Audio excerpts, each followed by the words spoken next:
મારા રબારી સમાજ શિક્ષણની અંદર પાછળ છે. શિક્ષણની અંદર એને મજબૂત કરીશું તો જ રબારી સમાજ સશક્ત બનશે. બીજા સમાજોની હરોળની અંદર આપણા દીકરા અને દીકરીઓ જાય અને આવતીકાલનું એમનું ભવિષ્ય ઉજ્જવળ બને. આપણા બાપ દાદા વર્ષોથી જૂનું પશુપાલન, માલ અને ખેતીવાડી કરતા આવ્યા છે.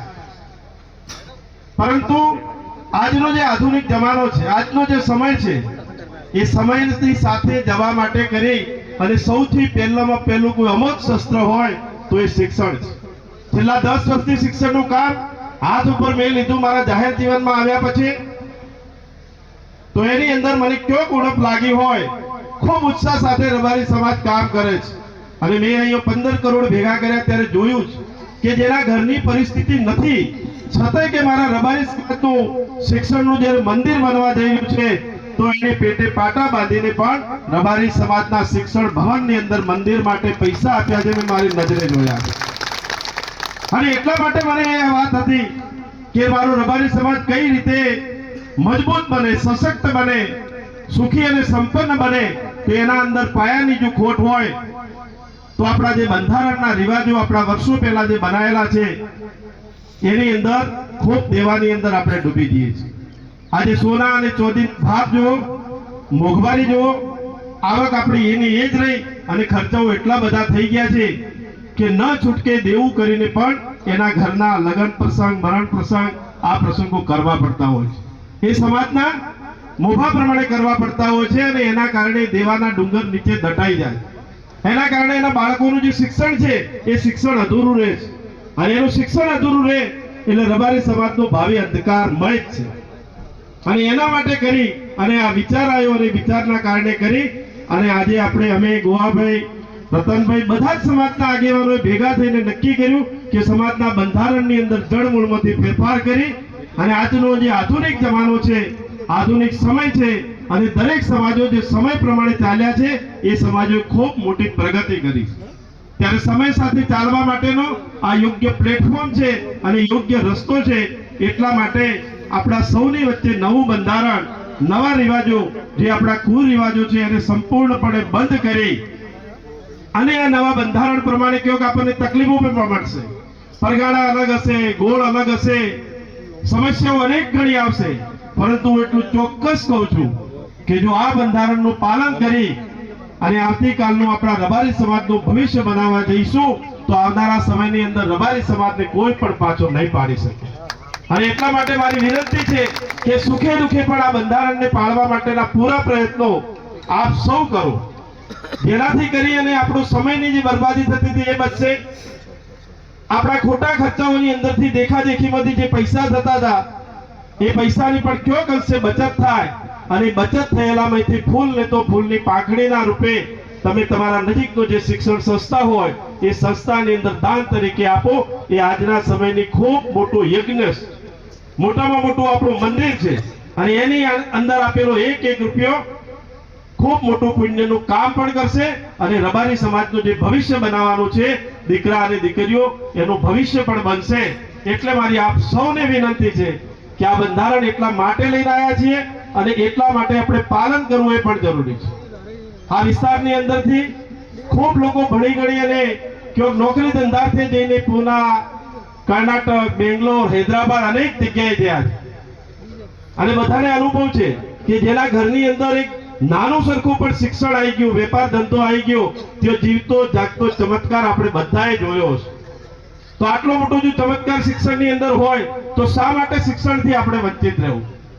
અને આપણે તો હજી પણ આર્થિક રીતે ક્યાંક સુખી સંપન્ન છીએ કે આપણા દીકરા દીકરીને ભણાવીએ, પણ રબારી સમાજ છેવાડાના ગામડાની અંદર મેં કેટલો જોયો છે કે એના દીકરા અને દીકરીને સ્કૂલની ફી કે કોલેજની ફી કે હોસ્ટેલની ફી પણ નથી ભરી શકતો અને આખી જિંદગી એ દીકરો કે દીકરી ભણ્યા વગર રહે અને એનું જીવન અંધકારમય રહે છે. આ આપણા માટે ખૂબ મોટું અભિશાપ છે. આજના સમયની અંદર કોઈ સમાજમાં એવું નથી કે કોઈ પણ દીકરો કે દીકરી ભણ્યા વગર રહી જાય. એના માટે એમણે અલગ અલગ વ્યવસ્થાઓ કરી. કોઈ પણ સમાજ હશે એને અલગ અલગ પ્રકારની વ્યવસ્થાઓ કરી. એ વ્યવસ્થાના રૂપે એના દીકરો કે દીકરી આર્થિક રીતે સક્ષમ એનો પરિવાર ન હોય તો એ સંસ્થામાં જઈ અને એનું ઉચ્ચ લેવલનું શિક્ષણ પૂરું કરે છે. અને એટલા માટે આ બંધારણ લાવવું આપણા સૌના માટે જરૂરી છે અને પાલન કરવું પડે. રબારી સમાજનો ધર્મ છે અને આ ધર્મ માટેનું કામ છે. આપણે વ્યક્તિગત કોઈનો સ્વાર્થ નથી, પણ દરેકે દરેક રબારી સમાજ માટેનું આ ખૂબ ઉત્તમ કામ છે. એટલે આપણે આનું પાલન પણ કરીએ. અને એટલા માટે બધા જ આગેવાનો જ્યારે ભેગા મળ્યા, અલગ અલગ પરગણા હતા, પરંતુ આજના સમયની જે માંગ હતી એટલા માટે આપણે બધા જ પરગણા ભેગા કરી, બધો જ રબારી સમાજ સમગ્ર ઉત્તર ગુજરાતનો ભેગો કરી અને એક બંધારણ, એક રિવાજ, એક સમાજ, શ્રેષ્ઠ સમાજ કરવા માટેનું નક્કી કર્યું. એના ભાગરૂપે આજે કીધું અગત્યના જે નજીકના ગામો છે એમની મીટિંગ કરી, બધાને સંદેશ આપીએ જેનાથી કરીને 25 તારીખે વધુમાં વધુ સંખ્યા આવે. અને આપણા જે સૂચનો છે તમારા બધાના, એ સૂચનો પણ હમણાં લખ્યા છે, એ સૂચનો પણ જોઈશું. બધા જ પરગણા, બધા જ ગોળ છે, એટલે બધાનું ભેગું કરતા ક્યાંક બધું સમાવેશ ન પણ થાય, પરંતુ જે પણ નક્કી થાય 21 તારીખે બપોર પછી બેસી અને આપણે નક્કી કરવું છે. તો જે પણ નક્કી થાય એ ફાઇનલ કરી અને એ દિશામાં આપણે આગળ વધવાનું છે. સાથે સાથે રબારી સમાજની શક્તિનું પણ પ્રદર્શન થાય કે જ્યારે બનાસકાંઠાની અંદર આટલો મોટો રબારી સમાજ હોય, એની બાજુમાં રાણીવાડા, સાચોર, આ વિસ્તારની અંદરથી જ્યારે આટલો મોટો સમાજ હોય, ત્યારે ડીસા ખાતે આટલું મોટું સંમેલન થતું હોય તો રબારી સમાજની શું તાકાત છે. આમ તો તમે તાકાતનો પરચો ધાનેરાની પ્રજાએ અને આજુબાજુના વિસ્તારવાળાએ આપી દીધો છે. સમગ્ર ગુજરાતની અંદર જ્યારે આ પ્રકારનું વાવાઝોડું હોય અને એમાં પણ તમે એક અપક્ષ ઉમેદવારને જે જંગી બહુમતીથી જીતાડ્યો છે, એ રબારી સમાજની શું શક્તિ છે, એ શક્તિનું પ્રતીક આપ સૌએ કરાયું છે. અને એ બદલ આજ આપનો સૌનો આભાર પણ હૃદયપૂર્વકનો માનું છું.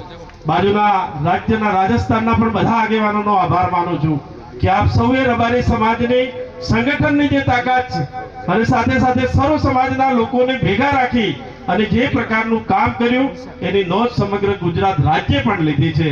ત્યારે આપણે રબારી સમાજ અને એની સાથે સાથે સર્વ સમાજ પણ ભેગો મળી અને આપણા આ પ્રયત્નો જે છે, ઠાકોર સમાજે જે પ્રકારે બંધારણ કર્યું અને એની અંદરથી કંઈક ને કંઈક અંશે આપણને પણ જાણવા મળ્યું, એ જ પ્રકારે આપણું રબારી સમાજનું પણ બંધારણ થાય અને 25 તારીખે જે પ્રકારનું ઐતિહાસિક જે ઘટના બને, એ ઘટના જોયા પછી બીજા સમાજના લોકોને પણ આ કરવાની પ્રેરણા મળે તો સમાજ જીવનનું ખૂબ મોટું કામ, રાષ્ટ્રહિત માટેનું, સમગ્ર પ્રજા માટે ખૂબ મોટું કામ થાય.